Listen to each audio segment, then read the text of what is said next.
Hello साथियों, स्वागत है पीर बक्स एआई के इस यूट्यूब चैनल में। तुम वही बनते हो जो तुम सोचते हो। यह कोई साधारण वाक्य नहीं, बल्कि पूरे जीवन का सार है। तुम्हारा मन तुम्हारा भविष्य लिखता है। तुम्हारा मन ही तय करता है कि तुम कहाँ जाओगे और क्या पाओगे। पर दिक्कत यह है कि ज़्यादातर लोग अपने ही मन को पहचान नहीं पाते, उसे समझ नहीं पाते और न ही उसे नियंत्रित करना सीख पाते। यही कारण है कि वे अपने सपनों तक नहीं पहुंच पाते। द माइंड इज एवरीथिंग किताब इसी सवाल का जवाब देती है।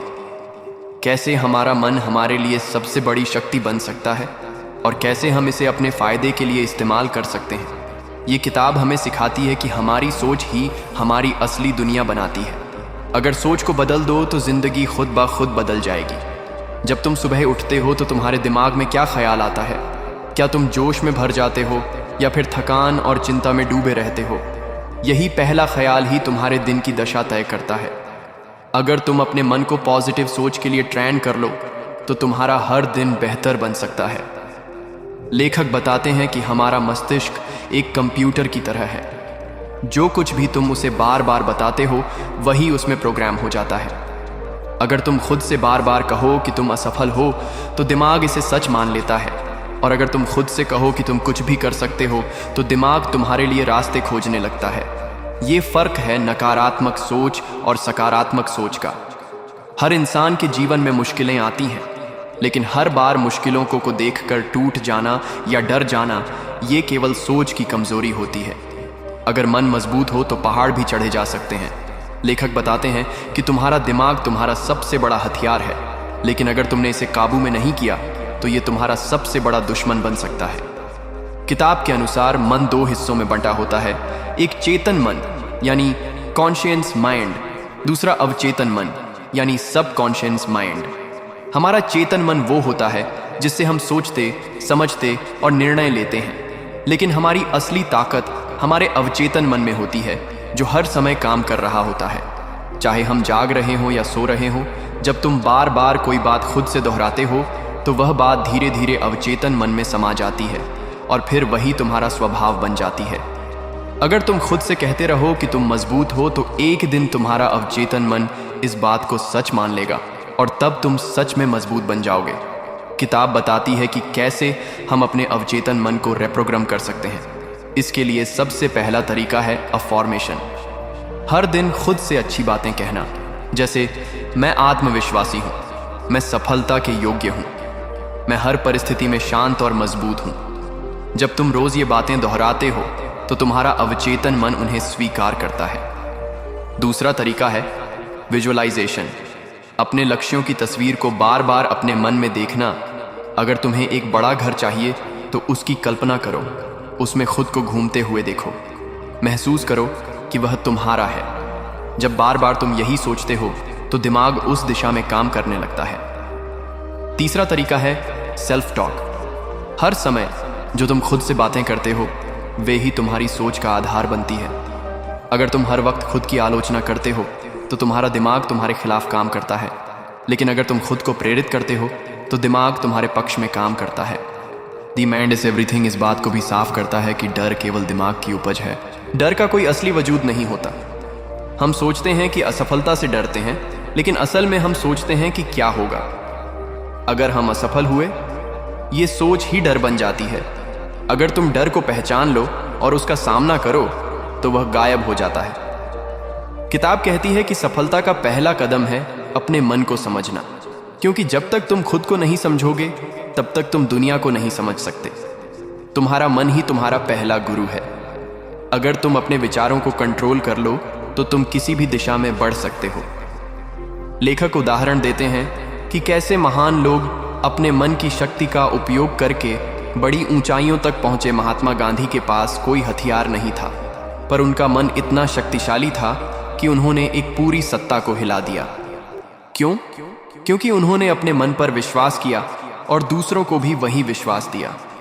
इसी तरह थॉमस एडिसन को हजारों बार असफलता मिली, लेकिन उनका दिमाग उन्हें बार बार उठने के लिए कहता रहा और अंत में उन्होंने दुनिया को बल्ब दिया। किताब ये भी समझती है कि नकारात्मक सोच इंसान की सबसे बड़ी कमजोरी होती है। अगर तुम सोचते हो कि तुम कुछ नहीं कर सकते तो वाकई में तुम कुछ नहीं कर पाओगे। लेकिन अगर तुम सोचते हो कि तुम किसी भी चुनौती का सामना कर सकते हो, तो रास्ते अपने आप बनने लगते हैं। ताकत तुम्हारे अंदर पहले से होती है, सिर्फ तुम्हें उसे पहचानना होता है। जब तुम किसी लक्ष्य की ओर बढ़ते हो, तो सबसे जरूरी चीज है कंसिस्टेंसी। हर दिन अपने मन को उसी लक्ष्य की याद दिलाना, हर दिन उसी दिशा में एक छोटा सा कदम बढ़ाना। जब तुम लगातार अपने विचारों को अपने लक्ष्य से जोड़ते हो, तो धीरे धीरे पूरा ब्रह्मांड तुम्हारी मदद के लिए तैयार हो जाता है। किताब में बताया गया है कि मन की शक्ति केवल विचारों तक सीमित नहीं है, ये हमारी शारीरिक स्थिति को भी प्रभावित करता है। अगर तुम खुश सोचते हो तो तुम्हारा शरीर भी खुश रहता है। अगर तुम दुखी सोचते हो तो शरीर भी बीमार होने लगता है। यही कारण है कि आजकल कई बीमारियां तनाव और चिंता की वजह से हो रही हैं। मन को शांत करना सबसे जरूरी कला है। अगर मन में शांति नहीं है तो दुनिया की कोई चीज तुम्हें सुकून नहीं दे सकती। ध्यान यानी मेडिटेशन इसका सबसे अच्छा उपाय है। हर दिन कुछ समय खुद के साथ बैठो, सांसों पर ध्यान दो, अपने विचारों को बहने दो। धीरे धीरे तुम्हारा मन स्थिर होने लगेगा। जब मन स्थिर होगा तभी तुम सही निर्णय ले पाओगे। हर सुबह जब तुम आंखें खोलते हो तो ये केवल दिन की शुरुआत नहीं होती, ये एक नए जीवन की शुरुआत होती है। एक नया मौका, एक नई दिशा। पर अफसोस, ज्यादातर लोग उसी पुराने ढर्रे में लौट जाते हैं, जैसे सब कुछ पहले से तय हो, जैसे कोई बदलाव मुमकिन ही नहीं। पर सच्चाई ये है कि तुम हर सुबह खुद को दोबारा गढ़ सकते हो। क्नॉइस, तुम्हारे पास ये ताकत है, बस जरूरत है अपनी सोच को पहचानने की। जैसे जैसे तुम अपने विचारों की गहराई में उतरते हो, तुम्हें एहसास होता है कि जितनी भी सीमाएं हैं वे बाहर नहीं अंदर हैं। हर असंभव लगने वाला लक्ष्य दरअसल तुम्हारे अंदर छिपी शक्ति के सामने बौना है। बचपन से हमें सिखाया जाता है कि दुनिया मुश्किल है, जिंदगी संघर्ष है, पर यह सारा संघर्ष सोच की उपज है। अगर तुमने यह मान लिया कि तुम्हारा रास्ता कठिन है, तो तुम्हारा मन हर कदम पर रुकावटें पैदा करेगा।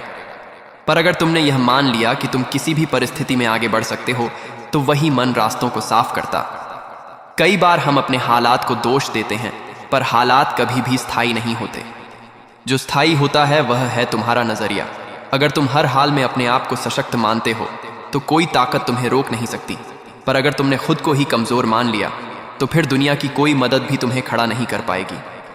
सोच एक बीज की तरह होती है, तुम जो बोओगे वही उगेगा।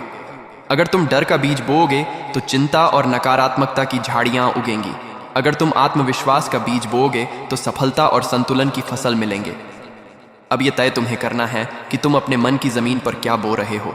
जब तुम किसी लक्ष्य की कल्पना करते हो, तो वो सिर्फ एक सपना नहीं होता, वो तुम्हारे दिमाग की सबसे बड़ी ताकत का पहला कदम होता है। कल्पना ही वो पुल है जो विचारों को वास्तविकता से जोड़ता है। अगर तुम हर दिन उस लक्ष्य को देखो, महसूस करो और उसे जियो, तो तुम्हारा मन तुम्हें उस तक पहुंचाने के रास्ते खुद ही बना देगा। कई लोग कहते हैं कि उनके पास संसाधन नहीं है, पर सच ये है कि सबसे बड़ा संसाधन तुम्हारे पास पहले से है, तुम्हारा मन। वही मन जो विचार कर सकता है, निर्णय ले सकता है, रास्ता बना सकता है। तुम्हें सिर्फ इतना करना है कि उस पर विश्वास करना है। हर बार जब डर आए तो उससे कहो कि तुम्हें अब उसकी जरूरत नहीं।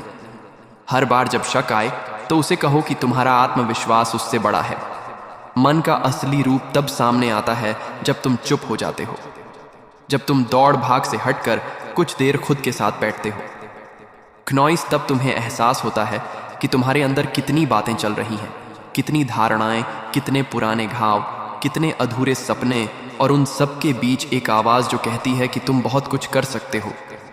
पर हम उस आवाज को सुनते ही नहीं, क्योंकि हम बाहरी शोर में खो जाते हैं। शांति सिर्फ बाहर नहीं मिलती, शांति अंदर से पैदा होती है। जब तुम अपने विचारों को देखना शुरू करते हो, तो तुम पाते हो कि ज्यादातर परेशानी उन विचारों की वजह से है, ना कि किसी बाहरी कारण से। अगर तुम अपने विचारों पर ध्यान दो, तो तुम उन्हें बदल सकते हो।